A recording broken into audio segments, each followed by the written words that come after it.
जय श्री श्याम भक्तों। मकर संक्रांति के दिन हमें किन नियमों के साथ दान, पुण्य, स्नान करना चाहिए जिससे हमारे जीवन में सुख, शांति, सौभाग्य, ऐश्वर्य की प्राप्ति हो। मकर संक्रांति के दिन जब आप उठे सबसे पहले तो मौन रहे और जब उसके बाद नहा स्नान करने जाएं तो बाल्टी में सबसे पहले गंगा जल डालें और उसके बाद काला तिल डालें, फिर स्नान करें। घर के सभी सदस्य ऐसे कर सकते हैं। गंगा जल नहीं है तो आप रात को तांबे के बर्तन में एक तुलसी का पत्ता डाल करके पानी भर करके उसे रख दीजिए।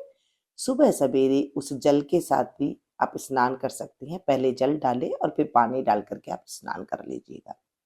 जो तुलसी का पत्ता है उसे रख लीजिए, चरणामृत में बाद में आप ले सकते हैं या फिर कोई चाय वगैरह बना रहे हैं उसमें भी आप ये डाल सकते हैं। पत्ता पानी में नहीं डालिएगा, स्नान के पानी में। इस तरह से आप स्नान कर लें।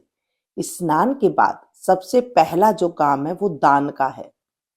हमारे शास्त्र के अनुसार हम स्नान करने के बाद जो भी चीजों को छूते हैं सबसे पहले उसका हमें दान करना होता है। तो जब आप स्नान करने जाएं, कहीं तीर्थ पे हैं, तो उससे पहले आपको दान की सामग्री सारी बाहर निकाल करके रख देनी है। जैसे ही आपने स्नान किया तुरंत ही आप वस्तु को स्पर्श कर लीजिए और उसका वो दान हो जाएगा, हाथ जोड़ लीजिए। और आप घर में हैं तो कैसे करें? हो सके तो एक रात पहले आप ये तैयारी कर सकती हैं और उसके बाद जैसे ही आप स्नान करके आए तो उसके बाद घर के सभी सदस्य एक एक चीजों को हाथ लगा करके और हाथ जोड़ करके विष्णु भगवान का स्मरण करके और फिर आप जो काम करते हैं वो कर लीजिएगा, तो वो दान माना जाता है। मकर संक्रांति के दिन वैसे खिचड़ी का दान सर्वश्रेष्ठ बताया गया है। चावल और दाल, हमारे यहाँ पर किणकी वाले चावल नहीं लेने होते हैं, साबुत चावल लेने होते हैं और मूंग की जो छिलके वाली दाल होती है वो ले लीजिए, चाहे धुली हुई ले लीजिए या साबुत मूंग ले लीजिए। कहीं कहीं पर किसी देश में उड़द की दाल का प्रचलन है तो वहां आप उड़द की दाल भी ले सकती हैं। और सभी देशों में अलग अलग तरीके से मनाई जाती है। आपके यहाँ पर जैसे मनाई जाती है वैसे कर लीजिएगा। वैसे दाल, चावल, गुड़, तिल और एक सीधा की थाली। सीधा में आपको आटा लेना है, गेहूं का आटा होता है। उसमें सारे मसाले लेने होते हैं, हल्दी, मिर्च, धनिया, नमक, घी, चीनी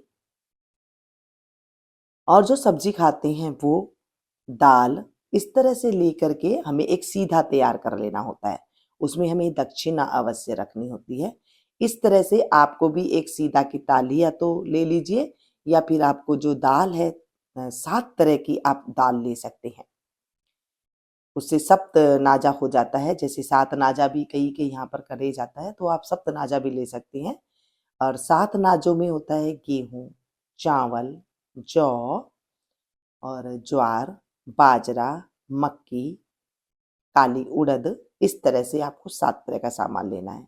अगर इसमें से कोई चीज ना मिले तो जैसे मक्की नहीं मिलती आपके यहाँ पर तो आप चने की दाल ले सकती हैं, काला तिल ले सकती हैं। इस तरह भी आप इसको 7 नाज बना सकती हैं, 7 कटोरी में डाल करके। ध्यान रखिएगा जो भी आप 7 नाज दे रही हैं वो टूटा हुआ नहीं होना चाहिए, वो साबुत ही होना चाहिए। ठीक है। फिर जैसे ही आप स्नान करके आए सभी सदस्य हाथ एक एक कटोरी के लगा देंगे। उसके बाद आप जो काम करते हैं वो कर लीजिएगा। ठीक है, ये नियम हो गया सुबह सुबह नहाने का। उसके बाद आपके यहाँ पर जो भोजन बनता है, कहीं कहीं पर तो ना जैसे दही चूड़ा का भोग लगाया जाता है भगवान को, कहीं कहीं पर पक्की रसोई बनाई जाती है, कहीं कहीं पर खिचड़ी बनाई जाती है। आपके घर में जैसे बनाया जाता है आपको वैसे ही करना है। ध्यान दीजिएगा, पहले हमारे घर के जो बड़े बुजुर्ग जिस नियम से चलते आ रहे हैं आपको वही नियम फॉलो करना है, नहीं तो हमें दोष लग जाता है। जैसे आजकल तो इधर उधर से यूट्यूब से देख करके जो नई नई अपना लेते हैं ना, उसके बाद उन्हें 8-10 साल के बाद उन्हें तकलीफ आने लग जाती है। तो आप जैसे आपके घरों में आपके बड़े बुजुर्ग करते आए हैं वही चीज आपको बनानी है। और उसके बाद आपको उस थाली में से बनाने के बाद उस थाली में से आपको भगवान को भोग लगाना है या फिर एक कटोरी में आपको अलग से निकाल देना है, वो गाय को आप दे सकते हैं। ठीक है, ऐसे आपको कर लेना है। और उसके बाद आपने जो भी चीज 14 चीज ली थी वो भी आप उसको मिनस सकते हैं, क्योंकि कहीं कहीं पर मिनसना भी कहते हैं और जो हाथ फेरना भी कहते हैं। जो आपने 14 चीज ली थी उसे भगवान के नाम से हाथ जोड़ करके उन चीजों पर आपको पानी से थोड़ा सा पानी हाथ में ले लीजिए और 3 बार आपको हाथ में फिरा करके और आपको जो है आपका नाम लेना है, गोत्र का नाम लेना है और आप जिस देश में रह रहे हैं उसका नाम लेना होता है। और ये करके कि प्रभु आपने जितनी मुझे सामर्थ्य दी है उस सामर्थ्य के अनुसार मैं ये आपके लिए, ये आपके निमित्त में ये निकाल रहा हूँ, गरीबों गरीबों के निमित्त आपके नाम से ये निकाल रहा हूँ या निकाल रही हूँ, तो आप इसे स्वीकार करना बस। और उस सामान को आप गरीब को दे सकते हैं। और अगर नहीं है आपके यहाँ पर, घर में ज़्यादा सदस्य है, तो पहले तो देखिए घर के सदस्य को दिया जाता है नेक जार जो होते हैं, नहीं तो आप अपने जो गरीब हैं उनको आप ये 14 चीज दे सकते हैं। घर में कई नेक करे जाते हैं, जैसे आपके घर में बड़े हैं जितने, सासू है, ननद है, जिठानी है, देवर है, जेठ के बच्चे हैं, ननद के बच्चे हैं, ननद है, रिश्तेदार में जो बड़े बूढ़े हैं, इन सब का नेकचार किया जाता था पहले। अब सभी जो है बाहर रहने लग गए हैं, कोई कहीं रहता है तो वो नहीं कर पाते हैं, तो आप पंडित पंडितानी जी का भी कर सकते हैं। और वैसे इस दिन जब नेकचार करते हैं तो हमारे जीवन में मांगलिक शुभता कार्यों की बढ़ोतरी होती है। माता पार्वती को सिंदूर का नेक किया जाता है, मैं आगे वीडियो में आपके साथ शेयर करूंगी, वो देख लीजिएगा। दीपकों का दान दिया जाता है शाम के टाइम पर।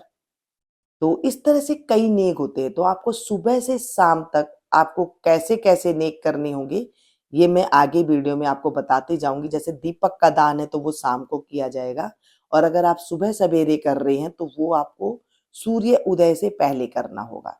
आपको जैसे अच्छा सुविधा लगे वैसे कर लीजिएगा, क्योंकि सुबह सवेरे ज्यादातर जो छोटे बच्चों की माएँ हैं या फिर घर में परिवार में कोई सदस्य है या कि नहीं कर पाते हैं सर्दी की वजह से और काम हो जाते हैं, तो आप शाम को भी कर सकती हैं। जो दीपक के नेक है वो शाम को जाकर के आप जो पौधे होते हैं उनके नीचे रख सकती हैं, मंदिरों में रख सकती हैं। जाकर के मंदिर जाएं तो वहां पर खूब सारे भगवानों की फोटो होती है, सबके सामने अलग अलग आप 14 दीपक रख सकती हैं। 14 का नियम बताया गया है दान पुण्य के लिए, तो आप 14 चीज कुछ भी ले सकती हैं, आपके पास जो भी चीज है। 100 सेरी का नियम उठा सकती हैं, मैं आपको 100 सेरी के नियम भी बताऊंगी, उसमें कौन कौन सी चीजें आपको देनी होती है, कितनी कितनी मात्रा में देनी होती है, ये भी आगे वीडियो आप देखते रहिएगा तो आपको समझ में आ जाएगी। सूर्य भगवान का जल का नियम आप ले सकती हैं। सुबह उठिए, नहाइए धोइए, सूर्य भगवान को जल चढ़ा दीजिए, उसमें कुछ भी डाल दीजिए, कुमकुम डाल दीजिए, हल्दी डाल दीजिए, चावल डाल दीजिए, चीनी डाल दीजिए, कुछ नहीं तो गुड़ डाल दीजिए, जो भी आपके पास है वो आप डाल करके सूर्य भगवान को अर्घ देने का भी आप नियम ले सकती हैं। घर में आप एक दीपक भगवान सूर्य का नाम का, घर से बाहर जो मेन गेट होता है वहां पर एक दीपक डेली आप चाच सकती हैं। शाम को चंद्र भगवान के नाम का एक दीपक चाच सकती है, आकाश के नाम का चाचा जाता है। जो भी आप नियम लेना वो आराम से उस दिन से आप नियम ले सकती हैं। अगर आप 1 साल का नियम नहीं ले सकती हैं तो आप उस दिन भी कैसे करके उद्यापन कर सकती हैं, वो भी आपको मैं आगे आगे वीडियो में बताती जाऊंगी। मकर संक्रांति के दिन आपको क्रोध नहीं करना है। कोई जैसे प्याज है, लहसुन है और नॉनवेज वगैरह है, उन चीजों का आपको भोजन में ग्रहण नहीं करना है। और भगवान का नाम जपते रहना है पूरे दिन। मन मन में जो भी आपका गुरु का नाम है वो आप जप सकते हैं, नहीं तो श्रीमन नारायण नारायण नारायण भी कर सकती हैं, विष्णु विष्णु कर सकते हैं, शिव शिव कर सकते हैं, माता रानी का तो जय माता दी कर सकते हैं। जो आपको मन में अच्छा लगे, जिस भगवान जी को आप नाम मानते हैं, गुरुओं को मानते हैं, उनका नाम भी आप स्मरण करते रहें। जब सुबह सवेरे आप स्नान करें तो स्वच्छ कपड़े पहनना है। ऐसे नहीं कि आपको नया वस्त्र पहनना है, धुला हुआ वस्त्र हो, साफ सुथरा वस्त्र हो, आपको ऐसे पहनना है। उस दिन सभी को घर में स्नान करना है। देखिए अभी कुंभ भी चल रहा है, तो 13 जनवरी से आप कुंभ लग जाएगा और 26 फरवरी तक कुंभ रहेगा। तो उसमें जो हमें पुण्य मिलने की प्राप्ति होती है, जाने पर जो पुण्य की प्राप्ति होती है, अगर आप नहीं जा पाती हैं, घर में कैसे स्नान करना चाहिए वो मैं अगली वीडियो में आपको बताऊंगी, क्योंकि ये वीडियो बहुत ज्यादा लंबी हो जाएगी।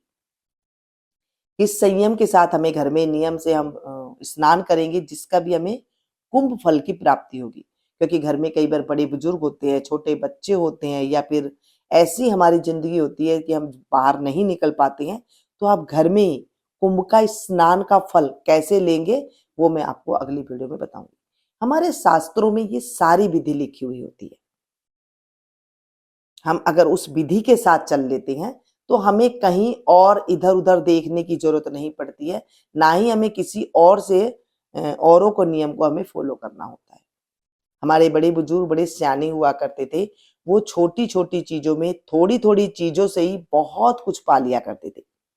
आज हम इधर उधर से देख सुन के इधर उधर भागते हैं, कितना कितना पूजा पाठ करवाते हैं, फिर बाद में जो है कुछ मिलता भी नहीं है। और क्योंकि हमारे जो घर के देवता होते हैं, पितर होते हैं, हमारे बड़े बुजुर्ग जो आशीर्वाद होता है, जब हम उन नियमों को फॉलो नहीं करते हैं तो हमारे साथ फिर दिक्कतें आने लग जाती है। शुरू शुरू में तो आपको लगेगा कि ये बहुत अच्छा हो रहा है, लेकिन बाद में वो फिर तकलीफ देते हैं, क्योंकि हमारे देवी देवता तक वो चीज पहुंचती नहीं है। इसीलिए हमें हमारे घर के जो नियम होते हैं उनको मानना चाहिए।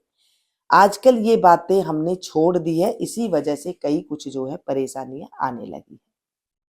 मकर संक्रांति के दिन कई घरों में दाल चूरमा बनाया जाता है, तो आप दाल चूरमा का भोजन कर सकते हैं। दाल बाटी चूरमा भी बनाई जाती है, तो आप वहां पर दाल बाटी चूरमा भी बना सकते हैं, और बना करके वैसे ही भगवान जी को भोग लगाएं।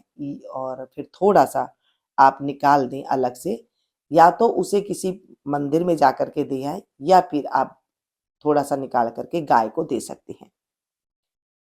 आप उस दिन ना पकोड़ी गुलगुले भी बना सकते हैं। पकोड़ी बना करके आप चील कौओं को दे सकते हैं, क्योंकि मल मास चल रहा है ना, तो उस दिन मल मास खत्म होगा। उसके बाद हमें कोई मांगलिक कार्य करने होते हैं, जैसे विवाह, शादी, मुंडन और गृह प्रवेश, ऐसे शुभ कार्य करने होते हैं।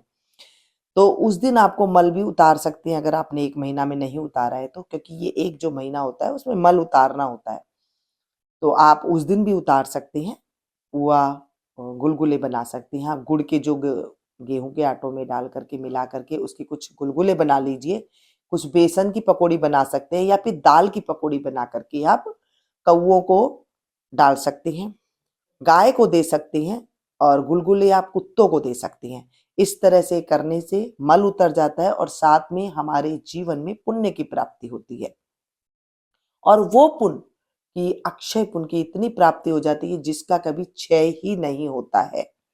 तो मकर संक्रांति के एक दिन पहले से जो कुंभ का स्नान होता है, तो आप मकर संक्रांति को कुंभ का स्नान भी आप कर सकती हैं, जिस विधि से मैंने आपको बताया है।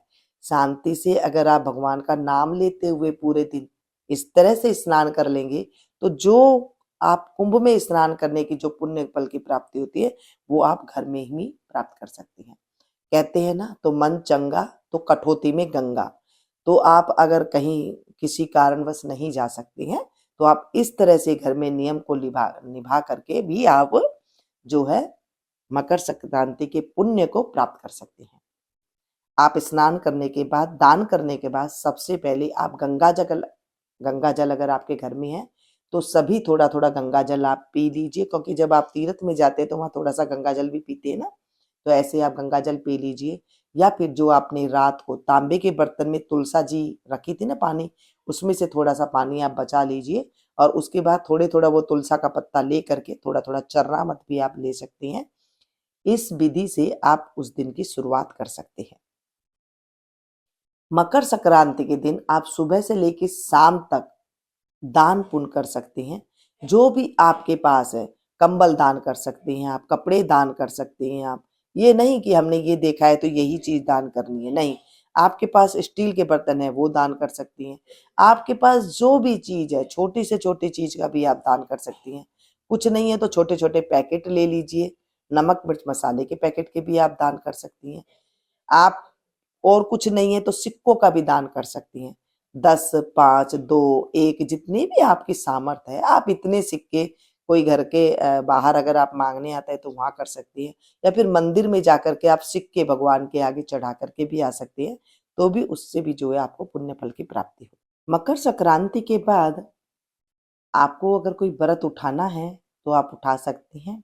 जैसे सोमवार का, वीरवार का यानी कि गुरुवार का, शुक्रवार का जो भी व्रत आपको उठाना है, तो आप मकर संक्रांति के बाद जब शुक्ल पक्ष आए, चांदना पक्ष आए, तब आप उसमें व्रत उठा सकते हैं। अभी मल मास चल रहे थे तो इसमें हमें व्रत उठाना नहीं था, और नया व्रत जब आप उठाएं तो मकर संक्रांति के बाद उठाएंगे तो माह का महीना भी होगा, जो अति शुभ माना गया है।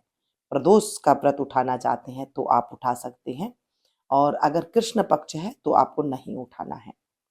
मकर संक्रांति के दिन मंगलवार है तो उस दिन आपको हनुमान जी की भी पूजा करनी है।